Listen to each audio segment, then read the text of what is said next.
Welcome back to CDP Labs Edu Services. So I hope you learned from the first solution video for relations functions. And now we're going to go to part 2 of the same set of questions, relations and functions. So I am again Ronnie Bernard, a teacher of mathematics for CDP Labs Edu Services, and I'll be taking you through part 2 of the worksheet solution video for relations and functions. So sit back, relax. Hope you completed your worksheet and then you're seeing the solution video. Let's move on from here. Thank you very much. Let's go. Alright, so this is where we were when we ended the last video itself, right? I'm going to put myself to the top right here. Good, if you don't mind. Alright, so let's go. Now, part 2 says calculate the value of x for which f of x is equal to 5. Now, note I told before that f of x is the same thing as y. So the function is 1/3 of x minus 2, and it must be equal to what? 5. Now, I normally say to my students that when you have the coefficient and the variable right here, just call it a single number. So if simple saying, what number when I subtract 2 from it will give me 5. So that would seem to mean that 2 from what number will give me 5. And of course it means that 1/3 x is equal to 7. So I write that now. 1/3 x is equal to 7. So you basically add 2 to the 5. Now when you reach the second part of it now, you have to ask yourself the question now. What does 1/3 of what number when I find a third of it is equal to 7? Good. So a third of what number will give me 7? When you're going to find a third of something, you must be divided by 3. So what number when divided by 3 then will equal to 7? That's 21. So therefore, the value of x then is 21. So x then is equal to 21. So the answer to the question is then the value of x for which f of x is equal to 5 is 21. Alright? Hope you got that right in your worksheet. Alright, so let's take this off. Now we're going to go to part 3 now. Determine the inverse of the function of x. And when you see f to the minus 1 and x, it means the inverse. So let us now move to that part of the lesson. So you're going to rewrite the function. So where f of x is, you're going to put the letter y is equal to 1/3 x, or 1/3 of x minus 2. Now we're going to interchange now. So wherever y is, you're going to put x, and then wherever x is, you're going to put y minus 2. That's correct. Good. Now you're going to solve for y. Now I love to put it like this. So I have 1/3 y minus 2 is equal to what? X. Good. Now this means you want to keep y on one side of the equation. Good. Good. So we'll solve for y now. Alright. So in solving for y, it doesn't mean that we're trying to find the value of y. We're just going to you're creating the inverse of the equation. So therefore I'm going to put carry over the 2. So it's going to now become x plus 2.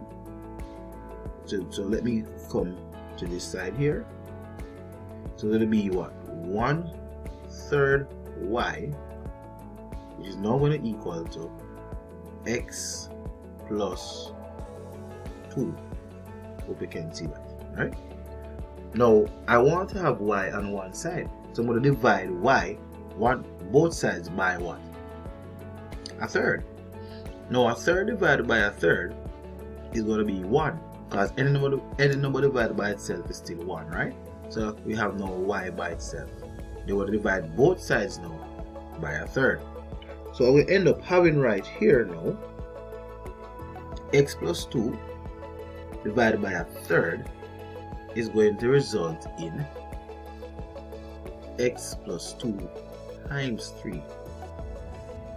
And of course, it's going to be 3 times x, and of course 3 times 2 would give us the answer 6. So there we are. Alright, that is where we are. Good. Alright, so that's the answer for the inverse. Alright, very good. So we're doing this now. They want to move to the other part of the question. Alright, now, so this one is saying to us now that the graph below shows two straight lines, line 1 and line 2. Line 1 intercepts the y-axis at the point 0, 1, which is right here, 0, 1. Then line 2 intercepts the x and y axes at 12, 0, which will be right here, and also 0, 6, which will be right here, respectively. Respectively really simply means one after the other. Alright? Now, sorry about that. Let's move on. So to the next question now, we're being asked now to calculate the gradient of the lines L1, L2. Now, we must know what the gradient formula is. Alright, so the gradient formula is, of course, let's try that. The gradient formula is m equal to the difference. I would normally tell my students changing the values of y divided by the change in the value of x. It's the same thing. Good. So x minus x1. So this is the gradient formula. Now that means you have to have at least two points on your graph. So they're talking about determining the equation, they calculate the gradient of the lines, line 1 and line 2. Now let's look back at the graph itself. If you notice now that line 1 is perpendicular to line 2. Now there's a thing about perpendicular when the lines are perpendicular to each other. Now if they are perpendicular, it means the product of the gradient is negative 1. Good. Now the product of the gradient is negative 1. The product of both gradients is negative 1. So let's now look at that now. Let's get back to it now. Now it is easy to find the gradient of line 2. Now to find the gradient of line 2, all you do, you use the 2 points given. So therefore m is going to be equal to 1 minus 5 divided by 10 minus 2, and therefore that is now equal to negative 4 divided by positive 8, which is in its lowest term negative a half. Good. So that's the gradient of line 2. Right? Now if it is that the gradient of line 2 is negative a half and the product of both gradients must be negative 1, then you simply multiply this to find so for line number 2, the gradient is equal to negative a half, and for line number 1, the gradient it will equal to the product of a half times reciprocal is 2 over 1, and then half this is equal to negative 1. So therefore the gradient of line 1 is 2. Here it is. Gradient of line 1 is 2. Gradient of line 2 is negative 1. The question asked, so part 2 now says determine the equation of line 1. Now, first of all, you have 2 points. So we're going to look at that in a moment. My bad. Here we are. So I'm going to get rid of this. Now, so please know that we already have we have 2 points. Let's get back to the graph so you can see what I'm talking about. So this is determine the gradient, determine the equation of line 1 rather. So what we have here, this is line 1, and we have the y-intercept, which will be 1. Good. We have the gradient, so we can simply write it like this. So it's simple as y is equal to, and the gradient is 2, so 2x, and of course the y-intercept is plus 1. So that is the equation of the line, because you have gotten the gradient from this part of the question. Looking at the graph, you'd have seen, of course, the y-intercept, which is 1. And that's it. Simple. So what is the relationship between line 1 and line 2? Obvious, they are perpendicular to each other. Why? Of course, one meets it, both lines meet at a right angle. It is why it's perpendicular. And of course, the product of their gradients is -1.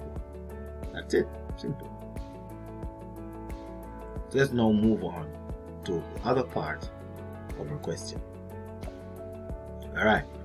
Now, this says the diagram below shows the graph of a straight line, x plus 3 equal 3. X plus y equal 3. My bad. Right? We do make mistakes sometimes, right? So, let's look at the question that's being asked right here. Determine the equation of the line which is parallel to. Now, when the lines are parallel, this time their gradients are equal. So we have to now find the gradient of this line right here. We can use a graph to find the gradient. So rise over run.